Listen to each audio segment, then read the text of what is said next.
Welcome to NIG tech BD. আসসালামু আলাইকুম। আমি আপনাদের দেখাবো কিভাবে জিমেলে পার্মানেন্টলি আপনার নেম, আপনার সিগনেচার, আপনার পজিশন, আপনার কন্ট্যাক্ট নাম্বার, আপনার ইমেল অ্যাড করতে পারবেন।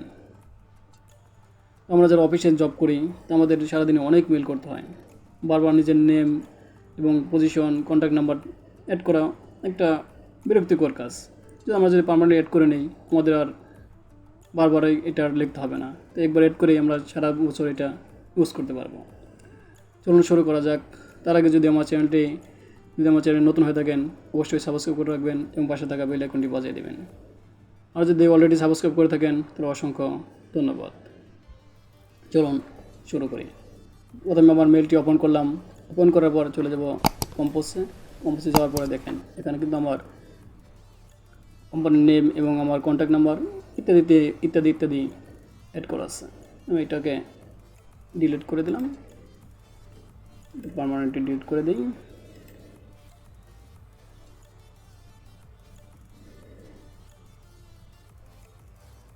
ডিলিট।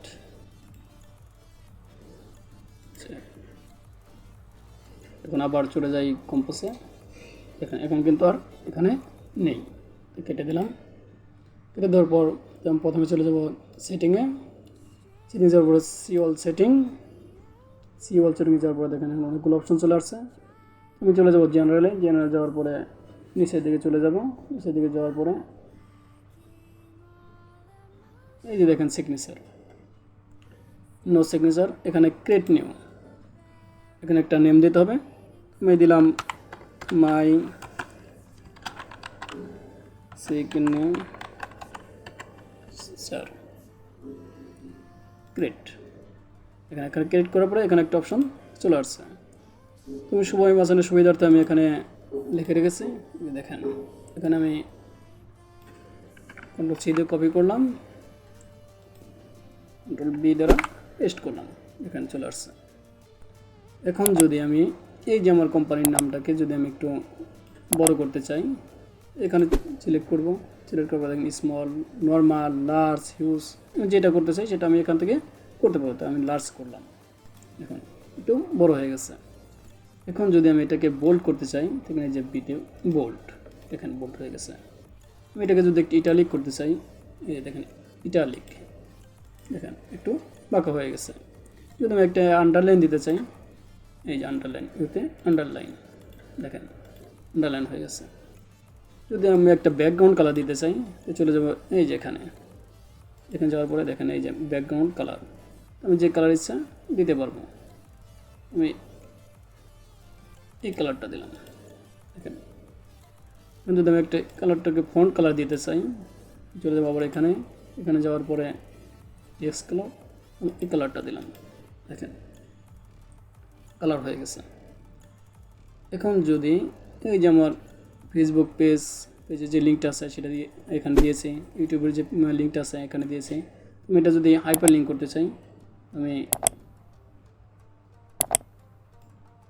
সিলেক্ট করলাম, সেটা করে কন্ট্রোল সি, এই দেখেন লিঙ্কে ক্লিক করলাম।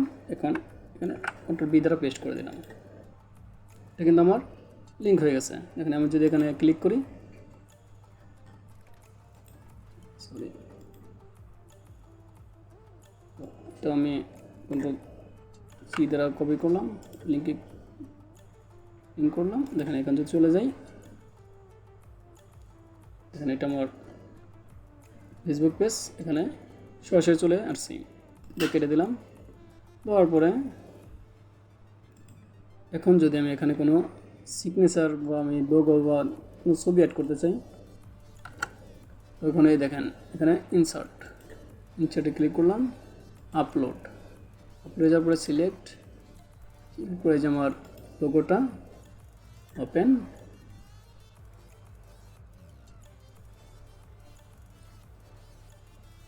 চলে আসছে। এখন দেখেন যে অনেক বড়, তো আমি এখানে ক্লিক করলাম, ক্লিক করে দেখেন স্মল, মিডিয়াম, লার্জ, আমি কোন ধরনের করতে চাই আমি স্মল করে দিলাম, চলে আসছে। এখন যদি এখানে অ্যালাইনমেন্ট, আমি কোন ধরনের অ্যালাইনমেন্ট করতে চাই, আমি যদি সিলেক্ট করার পরে এখানে লেফট অ্যালাইন্ট আছে, আমি যদি সেন্টার অ্যালাইন করতে চাই সেন্টার অ্যালাইন্ট, আমি যদি রাইট অ্যালাইন করতে চাই রাইট অ্যালাইন্ট, আমি লেফট অ্যালাইন্ট রাখলাম। আমি যদি 1 2 3 এরকম নাম্বার দিতে চাই, এখানে ক্লিক করলাম, দেখেন 1 2 3 নাম্বার চলে আসছে। আমি এটা উঠিয়ে দিলাম, যেভাবে আছে এইভাবে থাক। হয়ে গেছে আমার কাজ। এখন চলে যাব নিচে সিগনেচার ডিফল্ট, যার পরে নো সিগনেচার, এখানে আমি মাই সিগনেচার, অন রিপ্লাই, এখানে মাই সিগনেচার দেওয়ার পরে নিচে চলে যাব সেভ চেঞ্জ। আমার কাজ শেষ। এখন চলে যাব কম্পোজে, দেখেন আবার চলে আসছে। এখন যদি আমি কাউকে মেল করতে চাই, এখান থেকে তার মেল নাম্বার, সাবজেক্ট এবং যে ফাইল অ্যাটাচ করতে চাই আমি এখান থেকে অ্যাটাচ করতে পারবো। আর যদি কোনো লিখে পাঠাতে চাই এখান থেকে আমি লিখে পাঠাতে পারবো। তো এখন আমি মেল করবো না। তো আমার কাজ শেষ। যদি আমার ভিডিওটি ভালো লাগে অবশ্যই লাইক কমেন্ট শেয়ার করবেন এবং সাবস্ক্রাইব করতে বলবেন না। ধন্যবাদ।